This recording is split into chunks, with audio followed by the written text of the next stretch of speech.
उद्देश्यों द्वारा प्रबंध की पृष्ठभूमि एवं विकास, the background and development of MBO यानी मैनेजमेंट बाय ऑब्जेक्टिव्स। प्रारंभिक संवेग, द अर्ली इम्पेटस। प्रबंध में उद्देश्यों द्वारा प्रबंध की तकनीक का प्रयोग किसी न किसी रूप में बहुत पहले से ही होता रहा है, किंतु तब इसका स्वरूप अव्यवस्थित, संकीर्ण तथा संयोगिक था। प्रबंधक योजनाबद्ध ढंग से इस विचार को नहीं अपनाते थे। उद्देश्य द्वारा प्रबंध की विचारधारा को एक प्रणालीगत स्वरूप प्रदान करने का श्रेय पीटर ड्रकर को दिया जाता है।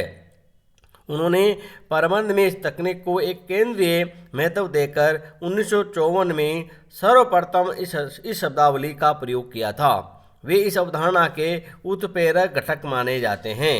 उनका मत था कि उद्देश्यों की उस प्रत्येक क्षेत्र में आवश्यकता होती है जहां व्यवसाय के अस्तित्व एवं प्रकृति को कार्य निष्पादन एवं परिणाम प्रत्यक्ष तथा महत्वपूर्ण रूप से प्रभावित करते हैं।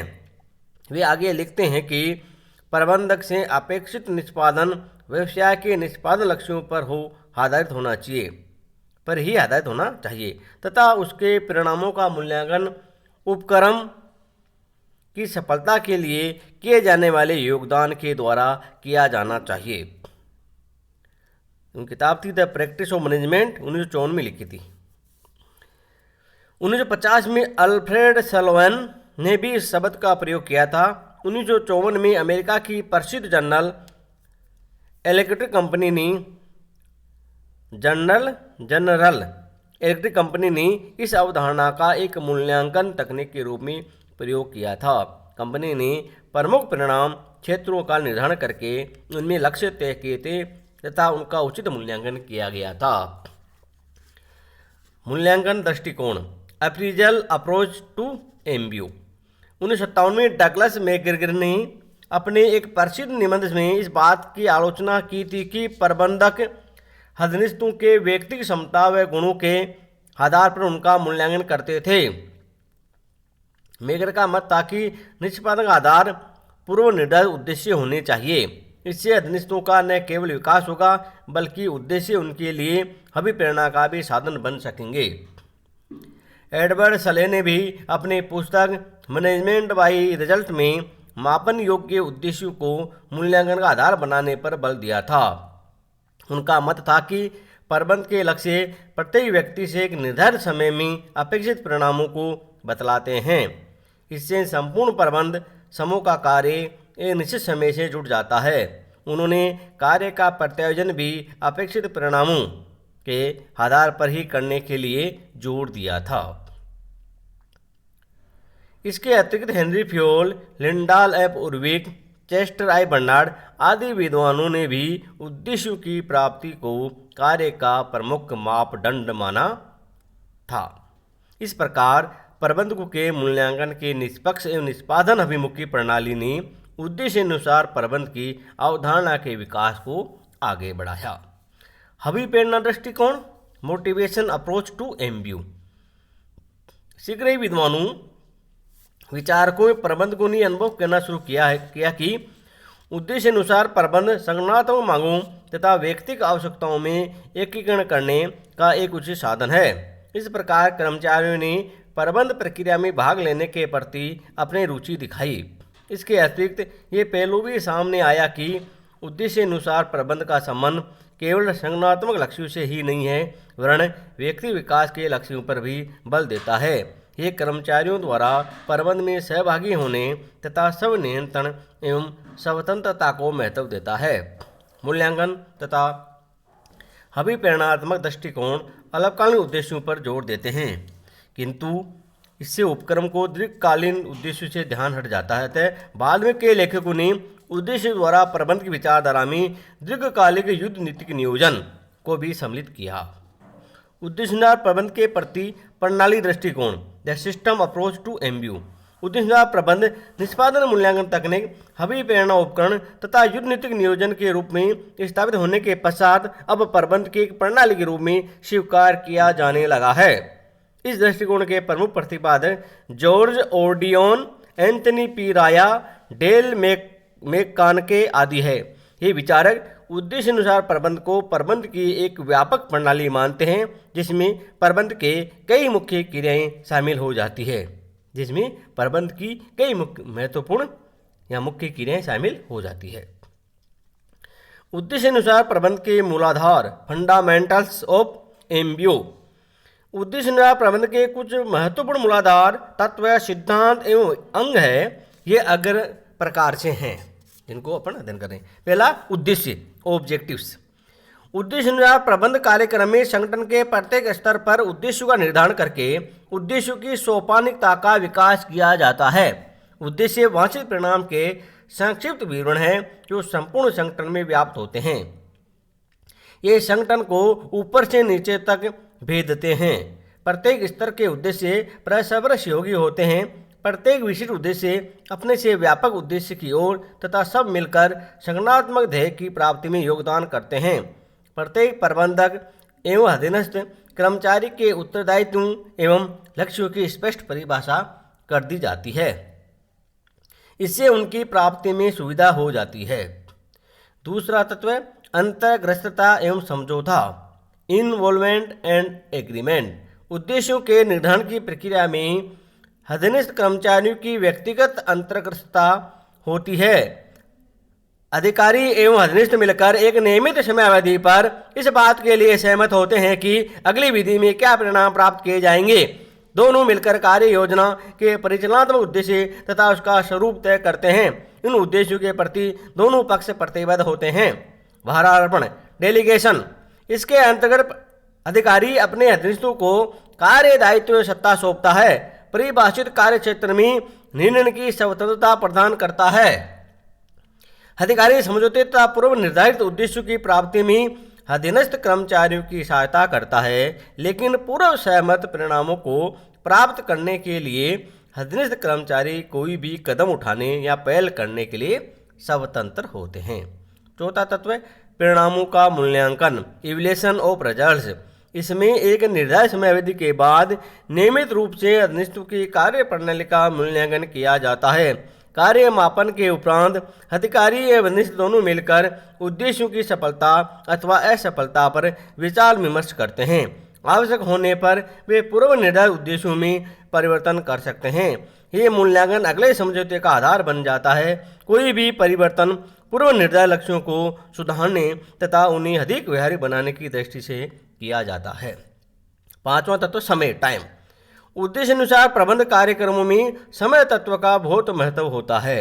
इन कार्यक्रमों में विभिन्न स्तर पर दायित्वों व उद्देश्यों को पूरा कर लेने का समय निश्चित होता है। समय का निर्धारण मामलों की दशाओं पर निर्भर करता है। समय निर्धारित होने से कर्मचारियों को अपने लक्ष्य प्राप्त कर लेने की प्रेरणा मिलती है। छठा तत्व, सहभागिता एवं अभिप्रेरण, पार्टिसिपेशन एंड मोटिवेशन। उद्देश्य अनुसार प्रबंध की प्रणाली लक्ष्य निर्धारण, विशिष्ट दायित्वों व भूमिकाओं की व्याख्या, कार्य योजनाओं के निर्माण, कार्य प्रकृति के मूल्यांकन आदि कार्यों में सहभागिता के सिद्धांत को स्वीकार करती है। अधीनस्थ कर्मचारियों का अभिप्रेरणात्मक पहलू भी अत्यंत महत्वपूर्ण है। इसकी प्रक्रिया एवं प्रौद्योगिकी से अधीनस्थों से पूर्ण कार्य संतुष्टि प्राप्त होती है। सातवां तत्व, उपलब्धि अर्थात सफलता प्रचार, अचीवमेंट और पब्लिशिंग सक्सेस। इस तत्व से आशय यह है कि कर्मचारियों तथा विभागों द्वारा अपने निर्धारित लक्ष्य प्राप्त करने की दिशा में उनको समुचित मान्यता दी जानी चाहिए। अपने लक्ष्यों में सफल कर्मचारियों को वेतन वृद्धि, प्रशंसा, सम्मान, पुरस्कार आदि प्रदान करके प्रोत्साहित किया जाना चाहिए। इससे कर्मचारी गौरवान्वित अनुभव करते हैं तथा स्वप्रेरित होते हैं। उद्देश्यों द्वारा प्रबंध की प्रक्रिया, प्रोसेस ऑफ एमबीओ अथवा उद्देश्यों द्वारा प्रबंध के कार्यान्वयन के चरण, steps in the implementation of MBO. उद्देश्यों द्वारा प्रबंध एक व्यवस्थित एवं नियोजित कार्यक्रम है। इसी अन्यासी लागू नहीं किया जा सकता। इसके लिए अपन को प्लान करना होता है। इसके क्रियान्वयन में कई स्तरों पर व्यापक तैयारी करनी होती है। इसकी प्रक्रिया को हम निम्न प्रकार से या निम्न चरणों से में बांट कर सकते हैं। इसका अध्ययन अपन निम्नलिखित चरणों में बांटकर कर रहे हैं। पहला, उच्च प्रबंध का सहयोग एवं वचनबद्धता, top management support and commitment. उद्देश्यों द्वारा प्रबंध प्रणाली का प्रथम महत्वपूर्ण चरण इस कार्यक्रम के प्रति उच्च प्रबंधकों में सहयोग, निष्ठा एवं प्रतिबद्धता की भावना का संचार करता है। उच्च प्रबंधकों में भी जब उत्साह, प्रेरणा, पहलपन एवं सृजनात्मक दृष्टि का अभाव होता है तो ऐसे कार्यक्रम असफल हो जाते हैं। उच्च प्रबंधक अपने अधीनस्थ प्रबंधकों एवं कर्मचारियों को उचित मार्गदर्शन, अभिप्रेरण एवं प्रतिबल प्रदान करके उद्देश्य अनुसार प्रबंध कार्यक्रम को गति एवं ऊर्जा प्रदान कर सकते हैं। दूसरा चरण, दीर्घकालीन उद्देश्यों एवं रणनीतिक योजनाओं का निर्माण, establishing long term goals and strategic plans. उद्देश्यानुसार प्रबंध के इस चरण में समग्र संगठन के व्यापक एवं दीर्घकालीन उद्देश्यों का निर्धारण किया जाता है। इसके लिए उच्च प्रबंधक मूल परिणाम क्षेत्रों के रिजल्ट एरियाज की पहचान कर लेते हैं। ये उद्देश्य समग्र संगठन के निष्पादन को प्रभावित करते हैं। ये उद्देश्य सामान्यतः संस्था की स्थापना के समय निर्धारित उद्देश्यों की सीमाओं को ध्यान में रखकर निश्चित किए जाते हैं। इनका निर्धारण प्रायः उच्च प्रबंधकों द्वारा ही किया जाता है। इन उद्देश्यों में उपक्रम तथा उच्च प्रबंधकों के दृष्टिकोण, मूलभूत दर्शन की स्पष्ट छाप होती है। ये दीर्घकालीन उद्देश्य 5 वर्ष की अवधि के होते हैं। इनके आधार पर उपक्रम के भावी कार्यक्रम को निर्धारित करना सरल हो जाता है। इन्हीं आधार पर अल्पकालीन उद्देश्य भी निर्धारित किए जाते हैं। दीर्घकालीन उद्देश्य आधारभूत होते हैं तथा संस्था के दीर्घकालीन अस्तित्व को प्रभावित करते हैं। इसके निर्धारण में संस्था के ध्येय अर्थात मिशन को ध्यान रखा जाना चाहिए। इनके निर्धारण के पूर्व उच्च प्रबंध को निम्न प्रश्नों के उत्तर दे लेने चाहिए। संगठन का मूलभूत ध्येय क्या है? हम किस प्रकार के व्यवसाय में हैं और क्यों? हमें किस प्रकार के व्यवसाय में होना चाहिए? इन उद्देश्यों की पूर्ति के लिए रणनीतिक योजनाएं तैयार कर लेनी चाहिए। सामान्यतः उद्देश्य योजनाएं उच्च प्रबंधकों द्वारा ही तैयार की जाती है, किंतु कुछ अनुभवी अध्ययनों से भी दीर्घकालीन उद्देश्यों के निर्धारण में परामर्श लिया जा सकता है। दीर्घकालीन उद्देश्य विभिन्न क्षेत्रों में निर्धारित किए जा सकते हैं। एलन के मतानुसार व्यावसायिक उपक्रम निम्न क्षेत्रों में अपने दीर्घकालीन सामान्य लक्ष्य निर्धारित कर सकते हैं। उपक्रम का स्वरूप, कैरेक्टर ऑफ द कंपनी, विक्रय में सुधार, इम्प्रूवमेंट इन सेल्स, उत्पादों में सुधार, इम्प्रूवमेंट इन प्रोडक्ट्स, परिचालन की कार्यक्षमता, इफिशिएंसी ऑफ ऑपरेशंस, प्रबंध में सुधार, इम्प्रूवमेंट इन मैनेजमेंट, जन कल्याण के लिए अंशदान, कंट्रीब्यूशन टू पब्लिक वेलफेयर, लाभ देयता यानी प्रॉफिटेबिलिटी। तीसरा चरण है उद्देश्य प्रबंध के लिए संगठन का विकास, development of organisation for MBO. उद्देश्य अनुसार प्रबंध को प्रभावी बनाने के लिए इस चरण में संगठन को इस प्रकार के प्रबंध दर्शन एवं पद्धति के लिए तैयार किया जाता है। उद्देश्य अनुसार प्रबंध को केवल आदेश देकर लागू नहीं किया जा सकता। इसके लिए ये आवश्यक है कि संगठन के प्रत्येक कर्मचारी को उद्देश्य अनुसार प्रबंध की आवश्यकता एवं महत्व से अवगत करवाया जाए। मध्य स्तरीय तथा निम्न स्तरीय अधीनस्थों को इस प्रकार के प्रबंध की उपयुक्तता समझाई जानी चाहिए। ये चरण संपूर्ण संगठन में एक उचित वातावरण एवं समझ उत्पन्न करने से संबंधित है ताकि इस कार्यक्रम को सफल बनाया जा सके। संगठन विकास के लिए अनेक विधियों का प्रयोग किया जा सकता है, जैसे ग्रीड प्रशिक्षण, संवेदनशीलता प्रशिक्षण, सर्वेक्षण पुनर्निर्वेशन यानी सर्वे फीडबैक, प्रक्रम परामर्श आदि। इनमें से कुछ विधियों का प्रयोग करके उद्देश्य अनुसार प्रबंध की पद्धति के प्रति जागरूकता उत्पन्न की जा सकती है।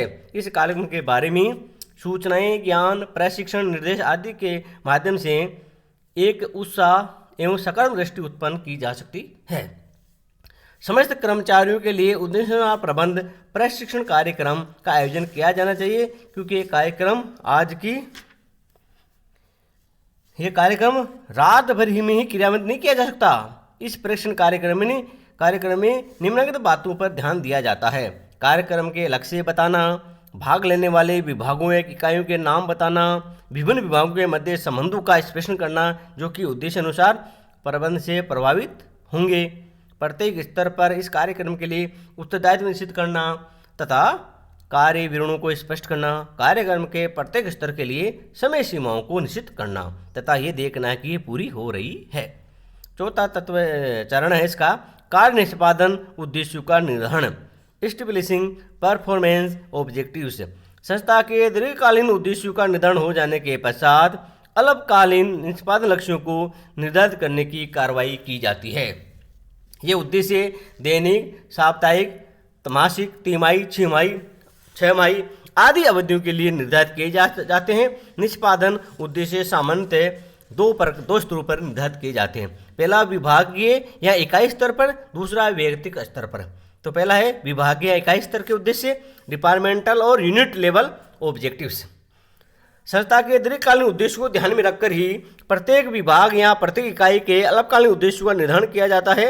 इन उद्देश्यों के निश्चित हो जाने से प्रत्येक विभाग तथा इकाई को ज्ञात रहता है कि उसे किन अपेक्षाओं को पूरा करना था, किन परिणामों की प्राप्ति के लिए प्रयास करना है।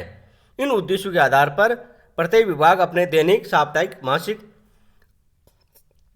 मासिक अवधियों के कार्यों, दायित्वों में योजनाओं को निर्धारित कर सकता है।